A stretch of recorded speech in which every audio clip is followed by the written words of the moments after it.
que tuvo el apóstol Juan durante su exilio en la isla de Patmos. Leamos el versículo 10. Yo estaba en el Espíritu en el día del Señor y oí detrás de mí una gran voz como de trompeta. En nuestro programa anterior mencionamos que Juan estaba en el Espíritu y que escuchó una gran voz como de trompeta. Sin embargo, no llegamos a comentar algo sobre el significado de este día del Señor. Según entendemos nosotros, esta expresión Día del Señor aquí indica lo que nosotros llamamos el día domingo, el primer día de la semana. Ese fue el día de la resurrección de Cristo, de dos apariciones posteriores a sus discípulos, el día del descenso del Espíritu Santo. Los discípulos se reunían para partir el pan y Pablo instruyó a los corintios que recogieran la colecta el día del Señor, el primer día de la semana. Vamos a seguir adelante y considerar lo que nos dicen los versículos 17 y 18. En el programa anterior mencionamos que estamos observando el cuadro que nos relata Juan. Contemplamos a Cristo glorificado, vestido y realizando una de las funciones que también en nuestro tiempo le ocupan. Es nuestro gran sumo sacerdote. Nuestro gran sumo sacerdote está llevando a cabo su labor ante el altar de oro en el lugar santo, donde intercede fiel y constantemente por nosotros. Un poco más adelante veremos la importancia de este ministerio que nuestro Señor Jesucristo realiza.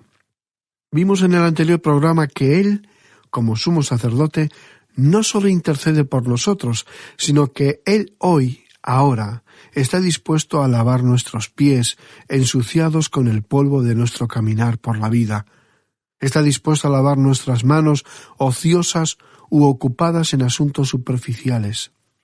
Está dispuesto a lavar nuestros ojos, cuya visión está tan turbia por contemplar más las cosas terrenales que las celestiales, y no se cansa de lavar todo nuestro ser si decidimos llegar a su presencia y pedirle con humildad el perdón por nuestros pecados, por nuestros errores, por nuestras rebeliones, por nuestra autosuficiencia, soberbia, egoísmos, indiferencias y tantas cosas secretas que solo lo sabemos nosotros y Dios, que todo lo ve. Pero qué maravillosa promesa. Y si confesamos nuestros pecados, Él es fiel y justo, y siempre está dispuesto a limpiarnos y perdonarnos. La escena que nos describe Juan es deslumbrante. Le encontramos vestido con los ropajes de un sumo sacerdote en medio de los 7 candelabros. Desde los tiempos de Moisés, cuando Aarón, su hermano, era el sumo sacerdote, esta distinguida clase de sacerdotes eran los que tenían a su cuidado las lámparas que estaban en el candelabro de oro del tabernáculo y más tarde en el templo. Nuestro Señor Jesucristo, la luz del mundo, en medio de los candelabros, nos habla de la deidad de Cristo. Las lámparas de estos candelabros nos hablan del Espíritu Santo que Jesucristo prometió a sus discípulos enviar al mundo después de su ascensión. Él había dicho que enviaría al Espíritu Santo, que les iba a consolar, les iba a ayudar a recordar, que les revelaría cosas celestiales del Padre y de Él, Jesucristo. El Espíritu Santo, dijo, iba a tomar las cosas de Cristo y nos iba a alumbrar el entendimiento para que pudiéramos brillar en la oscuridad del mundo. Aquí Él, Jesucristo en gloria y potestad, está en medio de esos candeleros que representan a las iglesias, como lo veremos algo más adelante. La misión de la iglesia es ser luz en el mundo, en el tiempo presente, representándole a Él, que fue la luz del mundo cuando se encontraba en este mundo. Pero Jesucristo también dijo que nosotros seríamos la luz del mundo.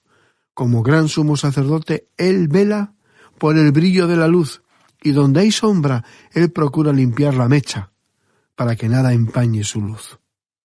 En el programa anterior hablamos de que Jesucristo es nuestro gran sumo sacerdote, que también juzga a su iglesia para su purificación, para que su luz irradie con mayor poder y fuerza.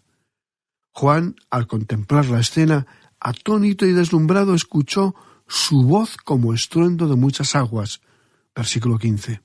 Es la voz de autoridad de Jesucristo. Es la voz que le dio existencia a este universo con un poderoso hágase. Es la voz que resucitará a los suyos, que llamará a todos los que integran su iglesia en este mundo para reunirse y estar con él. Veamos lo que nos dicen los versículos 17 y 18 de este capítulo 1 de Apocalipsis. Cuando le vi, caí como muerto a sus pies, y él puso su diestra sobre mí, diciéndome: no temas, yo soy el primero y el último, y el que vivo y estuve muerto, mas he aquí que vivo por los siglos de los siglos. Amén.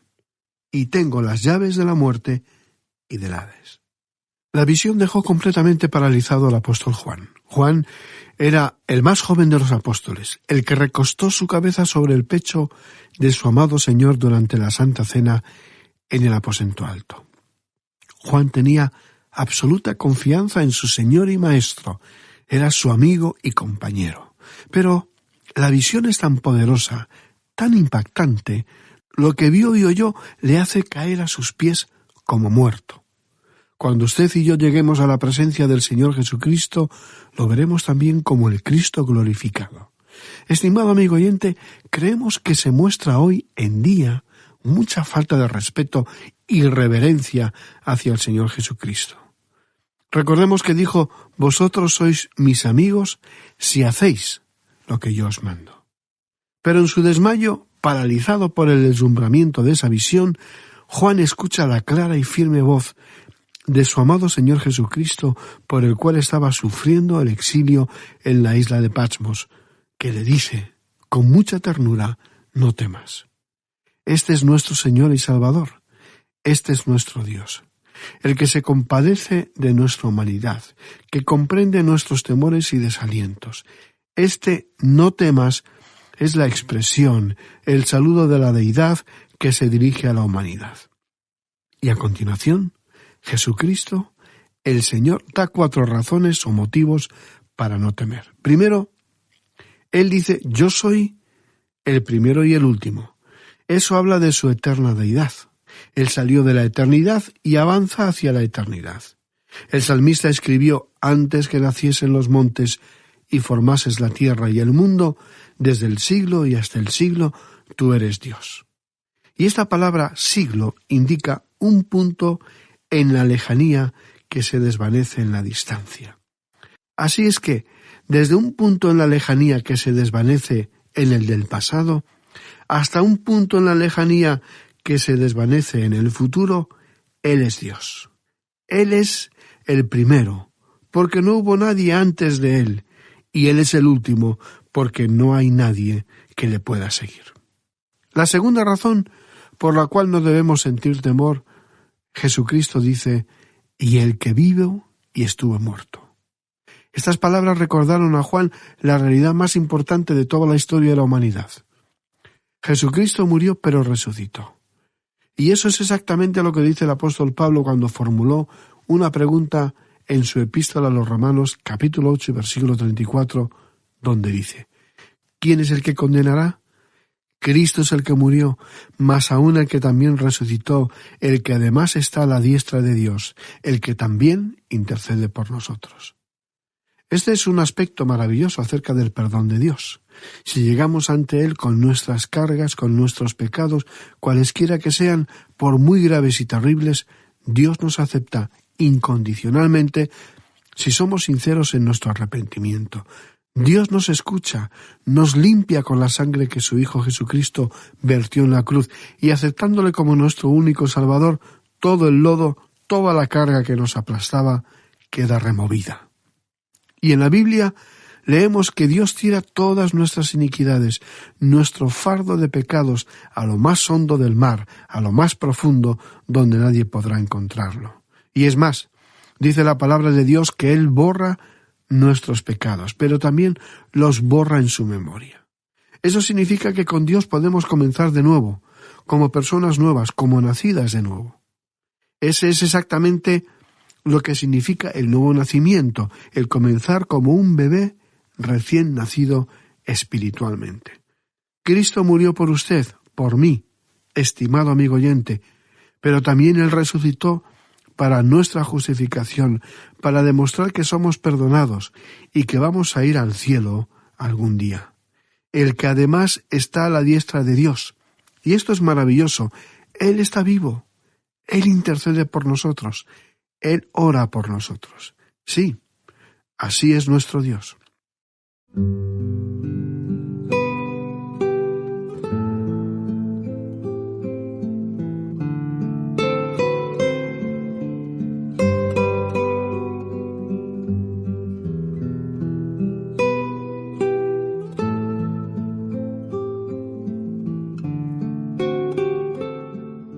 La tercera razón por la cual no debemos temer es esto. Mas he aquí que vivo por los siglos de los siglos. Amén. Esta es una afirmación que nos tranquiliza. Jesucristo nos recuerda que está vivo hoy, en nuestro tiempo presente, que su acción es continua, que Él no solo está juzgando, sino que está intercediendo día tras día, cada mes, cada año. La cuarta razón para no sentir temor es la que Jesucristo menciona a continuación. Y tengo las llaves de la muerte y del Hades. Estas llaves nos hablan de su autoridad y de su poder. Él, el Señor Jesús, tiene poder sobre la tumba y sobre la muerte ahora mismo, gracias a su propia muerte y resurrección. Ahora, Hades, aquí, es la palabra griega para el mundo que no se ve. Puede referirse a la tumba o al lugar donde va el espíritu. Uno no debe tener temor a nadie, con excepción de aquel que tiene autoridad y poder para quitarnos la vida. Pero Jesucristo, el Señor, afirma que Él tiene las llaves. Él es quien puede quitar de nosotros ese temor de la muerte. Llegamos ahora al versículo 19 y aquí tenemos la división de tiempo y del contenido del Apocalipsis. Aquí tenemos el orden cronológico y la división de este libro en sus tres tiempos: pasado, presente y futuro. Leamos este versículo 19 del capítulo 1 de Apocalipsis. Escribe las cosas que has visto y las que son y las que han de ser después de estas. Aquí en el capítulo 1 tenemos las cosas que has visto. Hasta este momento, ¿qué es lo que Juan, el autor, ha visto? Él contempló en su visión con toda claridad al Cristo glorificado, aquel que es el centro mismo, el tema de este libro. Este libro es totalmente cristocéntrico. Es el Señor Jesucristo quien es el personaje. Él es quien ha sido, quien es y quien será. Él es el mismo ayer y hoy y para siempre.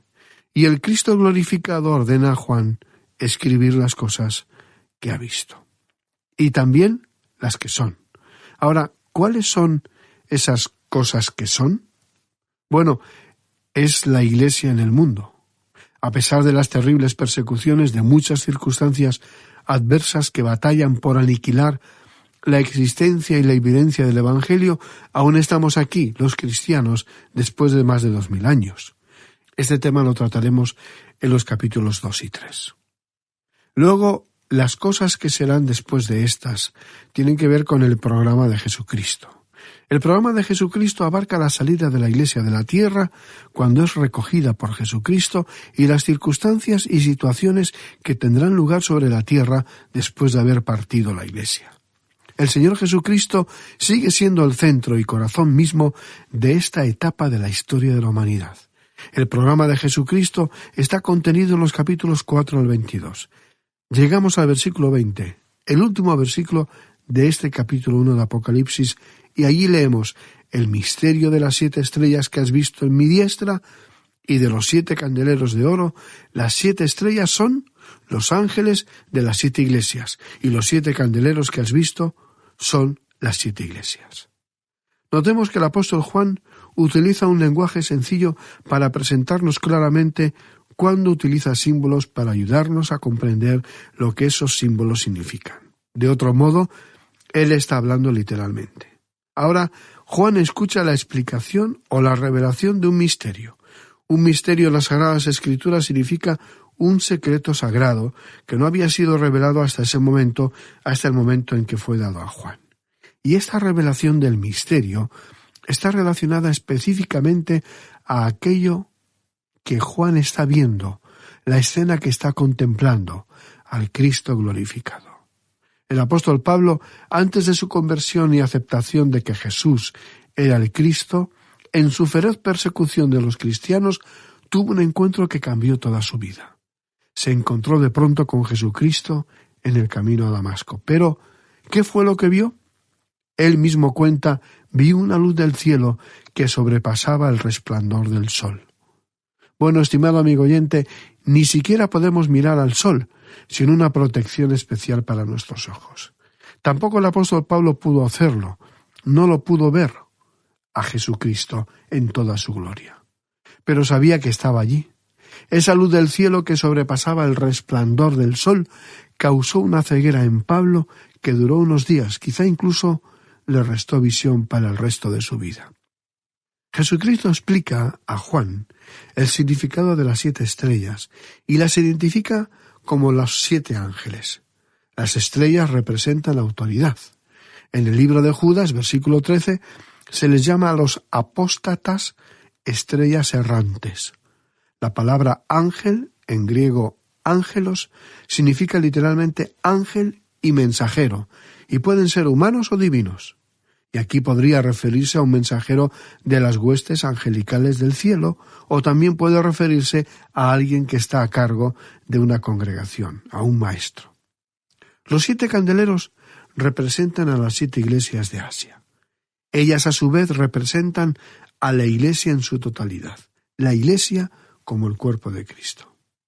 Hemos llegado al capítulo 2 de Apocalipsis. Esto nos acerca a la sección que habla acerca de la iglesia, también llamada el cuerpo de Cristo. Él amó a la iglesia y por ella se entregó. La iglesia es el cuerpo, el conjunto de creyentes, los cuales le fueron dados a él por el Padre. En su oración, en el capítulo 17 del Evangelio de Juan, Jesucristo le da las gracias al Padre por ellos, los que tú me diste. Ahora, aquí estaremos tratando con 7 iglesias que representan a la totalidad de las iglesias. Ya entraremos en detalle en este capítulo 2. Y después del capítulo 3 ya no se menciona más a la iglesia. Hasta el capítulo 4 la iglesia es mencionada 19 veces. A partir del capítulo 4 hasta el capítulo 20, donde tiene lugar el juicio ante el gran trono blanco, ya no se menciona más a la iglesia. El motivo es que la iglesia ya no se encuentra en el mundo. Ha sido removida, arrebatada de este planeta. Los 7 mensajes o cartas tienen una interpretación y una aplicación triple. La primera interpretación o aplicación es el de darles un significado contemporáneo, es decir, que tienen un mensaje directo para las iglesias locales que existían en el tiempo del apóstol Juan. Nosotros vamos a acercarle, estimado amigo oyente, en los próximos estudios, a la localidad de estas 7 iglesias. Describen la situación y condición que realmente existía en las 7 iglesias locales en esa época. Sería maravilloso que pudiéramos visitar estos sitios personalmente, porque opinamos que uno se acerca más a la Biblia visitando estas 7 iglesias. El comentarista Sir William Ramsay escribió hace tiempo: la persona que escribió estas 7 cartas a las 7 iglesias tuvo que haber estado allí porque, evidentemente, conocía las condiciones locales. Hay una segunda interpretación o aplicación, y es la de enfocar el estudio como una visión de la cristiandad en la tierra en cualquier momento de su historia. Los rasgos descritos en estas cartas han existido en parte, al menos, en cada siglo después de Pentecostés. O sea que, cuando leemos el mensaje a la iglesia de Pérgamo, podemos encontrar un mensaje aplicable a nuestra propia iglesia y para nosotros personalmente. Y luego hay una tercera interpretación y aplicación, y es la que vamos a enfatizar, y es una interpretación cronológica. Aquí se presenta la historia panorámica de la iglesia. Hay 7 períodos definidos en la historia de la iglesia y aparentemente nos encontramos en el último, en el presente, que sería el de la iglesia de la Odisea, o creemos estar muy cerca a ese período. Éfeso, la primera iglesia mencionada, representa a la iglesia apostólica, la iglesia que está en su mejor momento pero había dejado su primer amor. La Odisea, la última iglesia, representa a la iglesia apóstata, tibia y alejada. Y este cuadro que Juan vio en su visión en Patmos, tan patético, se ha cumplido en su gran mayoría y es ahora conocida como la historia de la iglesia. Ahora, el Señor Jesucristo seguirá un formato muy definido al dirigirse a cada una de las iglesias. Esa es la razón por la cual decimos que el libro de Apocalipsis es un libro muy sencillo